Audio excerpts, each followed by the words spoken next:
Feeling a little pagan desire starting to bubble up inside of you? Well, it's the equinox. So get those candles out, the incense, those salt crystals, and let's do a little ritual.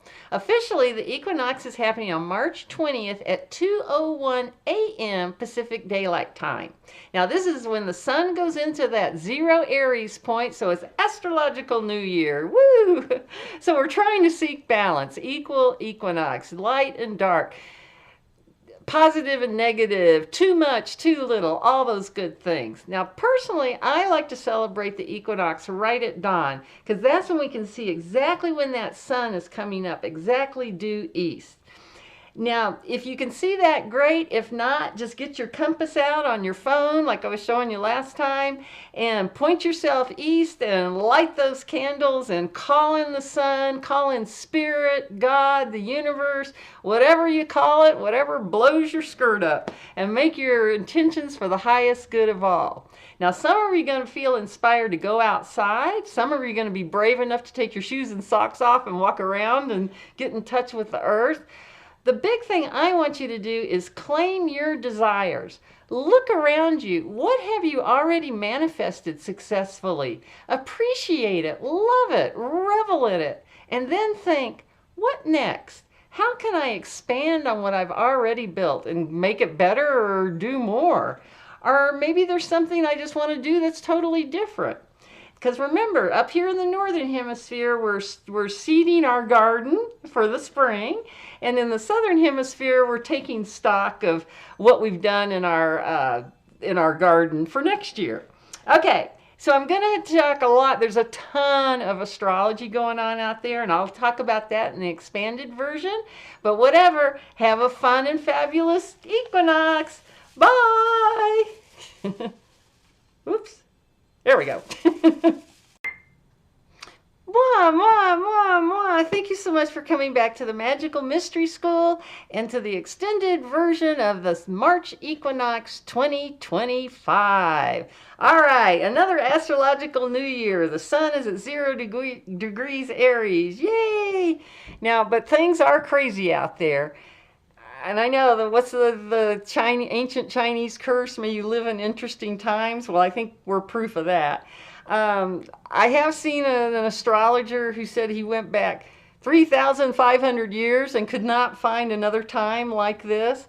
And I think I heard this right. I heard another astrologer say she'd looked 12,000 years. I didn't even know computer software could go back that far. But anyway, this is interesting times, and I'm going to hopefully enlighten you to help you see what's so bizarro, cool, scary, exciting about these times. Okay, so we have this huge group of celestial bodies all around 0 degrees Aries. That's our primary, point in the zodiac for us to start our whole wheel, right?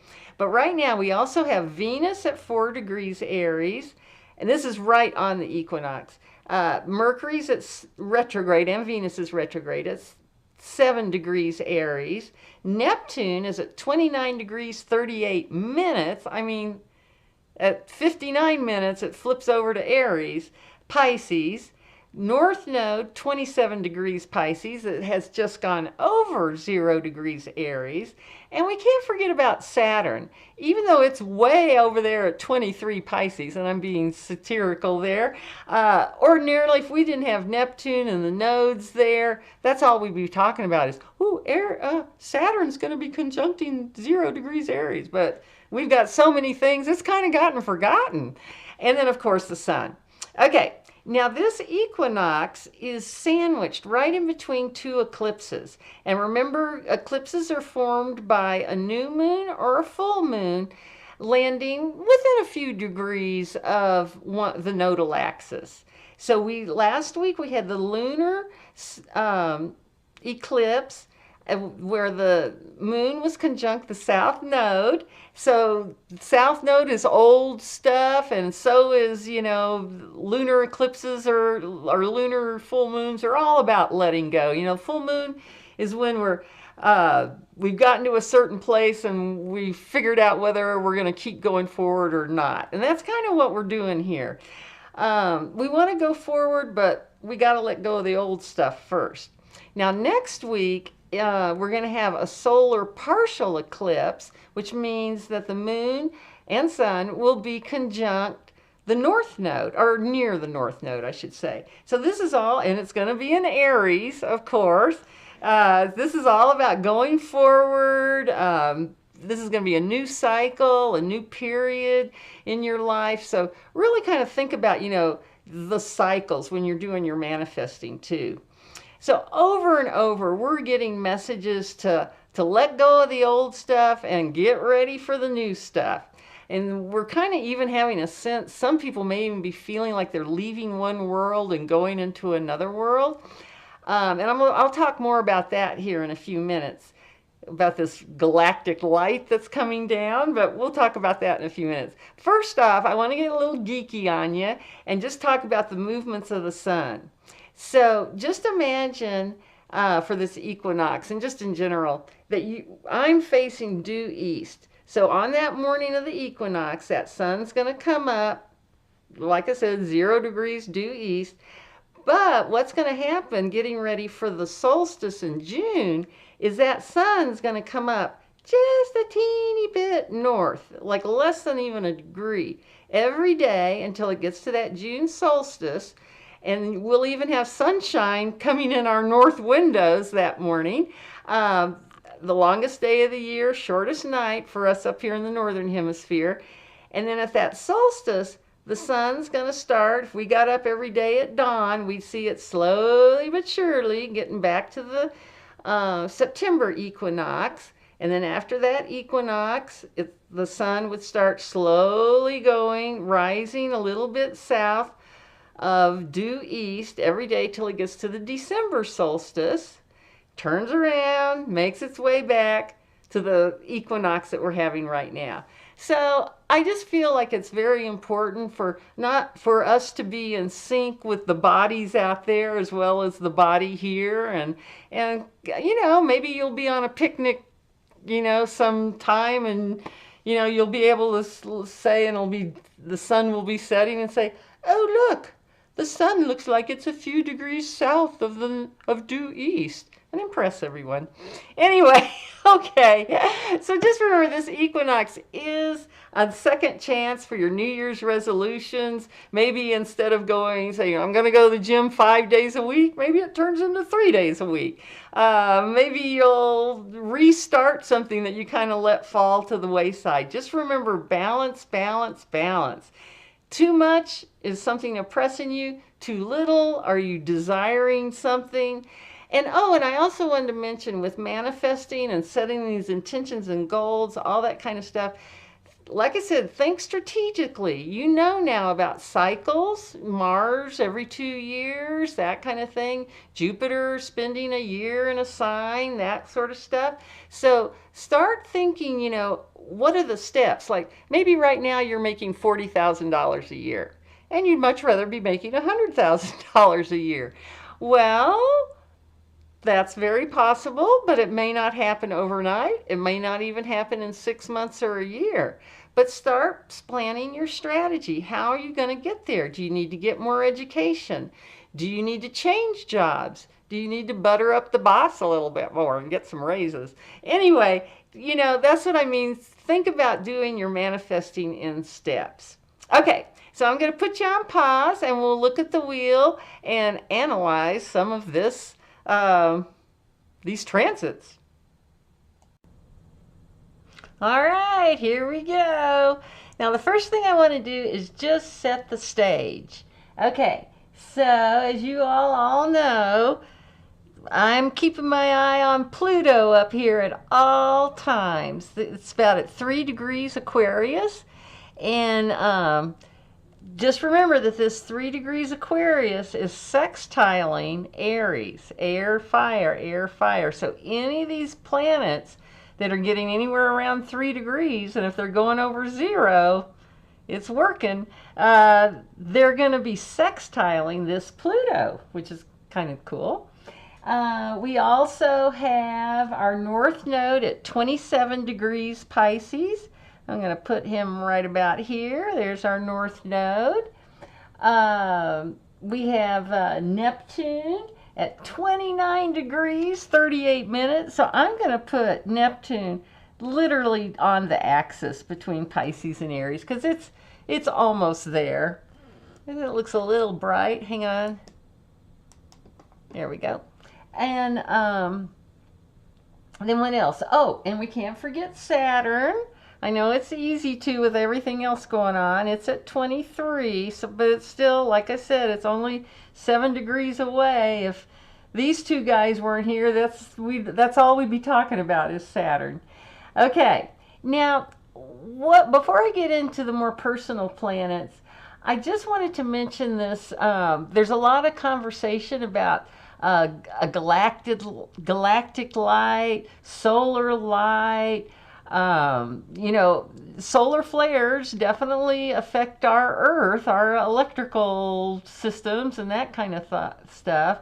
But there are people that are talking about how there's this galactic light coming to our solar system, to a solar system near you, and that it's going to actually upgrade all of our DNA, which sounds great to me. The other, so we shall see. The people have been talking about this going on in 2025, 26, even starting in 2024. The bravest of these is a gal, Nancy Rebecca, and she's talking about it in terms of a blue light, and she's actually been brave enough to say that the greatest intensity of this light will come on March 29th. So that's what we're building up. This is building up to. That's that solar eclipse that's coming up on the 29th. Oh, there's our bells, but we're not done yet.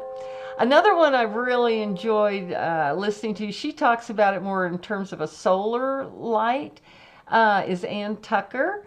And now she has said, when this happens, everybody's going to know about it. There's not going to be any question at all. The Nancy Rebecca's more of a little smoother, that, the light will be affecting different people in different ways. So, it might be more intense for some people. Some people may start actually seeing spirits and elementals and things like that. Whereas with Ann Tucker, it's a little bit more of an obvious thing. So there's a varying degrees of how we're going to see this and perceive it. I just wanted to put this in your mind because part of what's made me sort of become a believer is looking at the astrology. I mean, if she's right that the greatest intensity, the peak of the intensity of this light is March 29th, we're going to see a lot of good reasons for that. So anyway, personally, I'm thinking, if it does come in the form from our own sun, from solar flares, and like I said, that's documented that solar flares do, disrupt and alter things here on Earth. But I could also see they're talking about it more in terms of a galactic wave, that it's going to be coming through and affecting solar systems. So if something like that might be coming from the galactic center, and that's up at 27 degrees Sagittarius. But I'm also wondering, could this galactic light actually even use our sun as kind of like a relay station, right? So we'll see. Like I said, I'm going to go through all these things that are happening over at this 0 Aries point, which to me is a new beginning point for all of us. Oh, and I wanted to also show you the tarot key for Aries is the Emperor. Let's see, I think we're going to get some focus. Now focus just a second. There we go. Okay, there you can see, do you see all the rams on his... Oh, I don't want to wiggle. Well, it's staying in focus. I'm so amazed. Okay, so we've got the rams here on his throne and up here. Okay, this is the Ancient of Wisdom. Whenever you see a guy with a white beard and tarot cards, he's got the Orb of Life here, and he's got the unk. I don't know if I'm saying that right, of power. Behind him are the cliffs. The stream of consciousness is flowing behind him. And I sure wouldn't want to mess with this guy with his steel toes, huh? Or iron, I guess, in those old days. But anyway, this is, oh, and he's got a little Aries symbol right on top of his crown there, too. So anyway, I just wanted to point that out. And again, if you're meditating at home, pull out this Emperor card on the equinox and meditate on it. And you know, and I'm literally talking 5 minutes, you know. Okay. All right. So, what else is going on here? Well, I wanted to show you this again. Now, you may remember this from last week. This is going over that Venus Mercury retrograde and then going back and forth between Aries and Pisces. And if you want to take a screenshot of this, you're more than welcome. Let's see. I don't know why it turned so blue. That's weird. But anyway, let's see. I guess I need to go there. Okay, if you want to take a screenshot, feel free to do that. And this is just a listing of showing Venus went into that 0 degrees Aries February 6th. March 2nd, Venus went retrograde at 10 degrees Aries. And keep your ears open for 10 degrees. I don't know if I have time to go over it, but 10 degrees seem to be everywhere the last few months. Anyway, March 3rd, Mercury went into 0 degrees Aries. 14th, Mercury went retrograde at 10 degrees Aries. The 20th, this is our equinox that we're talking about today.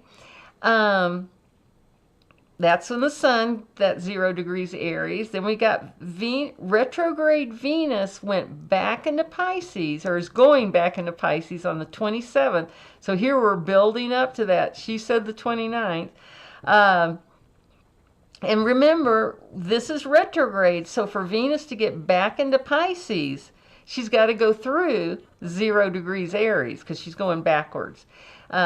Here, I'll just show you that. So she'll be up here in Pisces, and then she'll go backwards back into Aries here. Okay.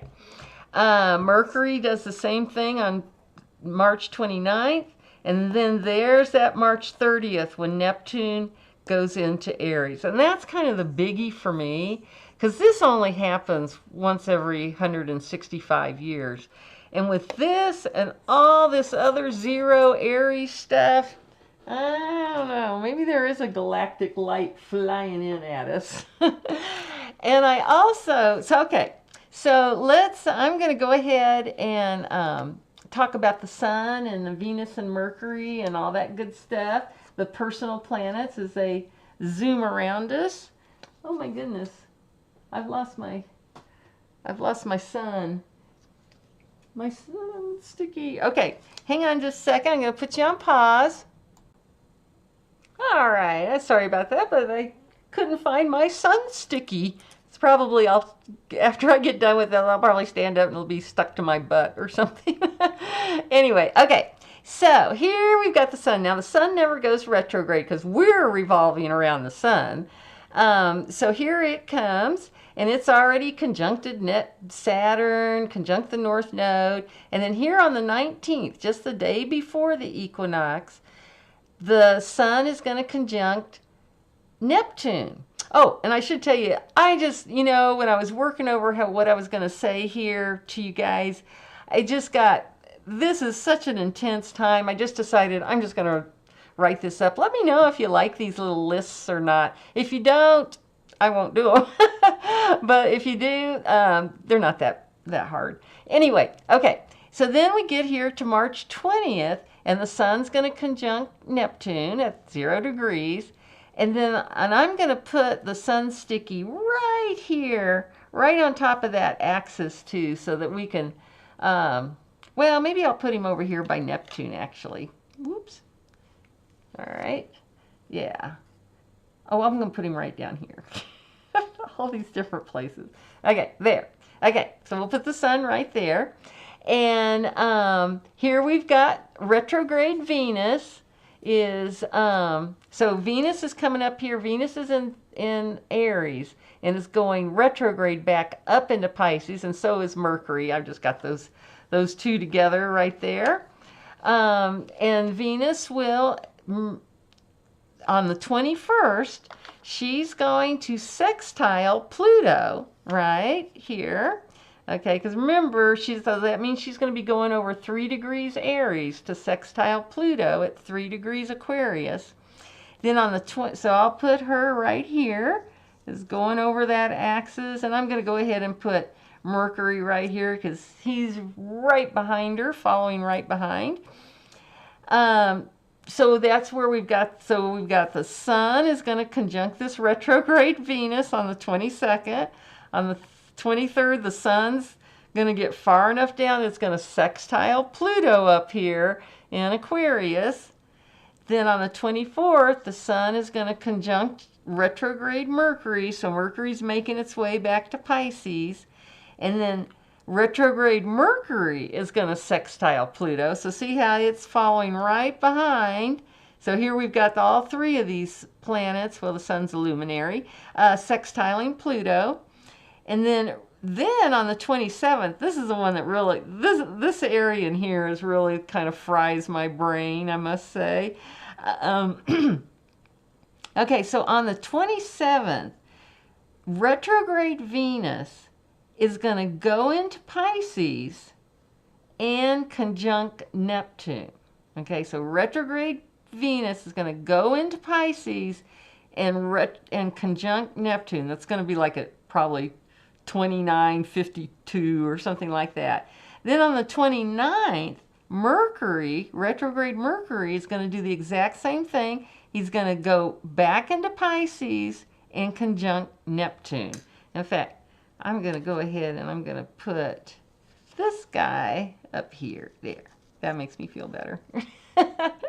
Okay.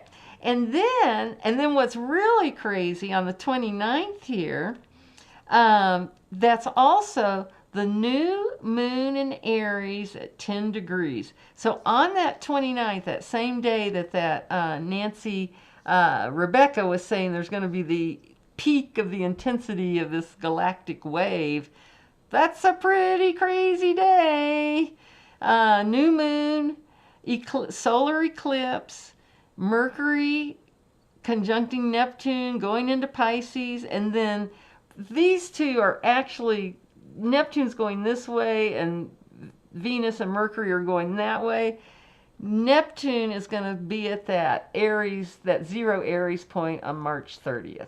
So anyway, a lot of very intense stuff here. I just really wanted to go through this and really show you why this 0 degrees Aries is so important. And I can see I've babbling on long enough here, and I'm going to say goodbye for now. And next time we're going to talk about that solar eclipse and this Neptune going into Aries in even more detail. So anyway, you guys, I hope do have fun on the equinox. Get a little pagan, burn a little, maybe have a little bonfire for going into Aries. I don't know. Just be safe and have a great time. And I hope to see y'all next week. And bye for now. Oops. Just remember, funny things are everywhere. From here to there. Bye-bye.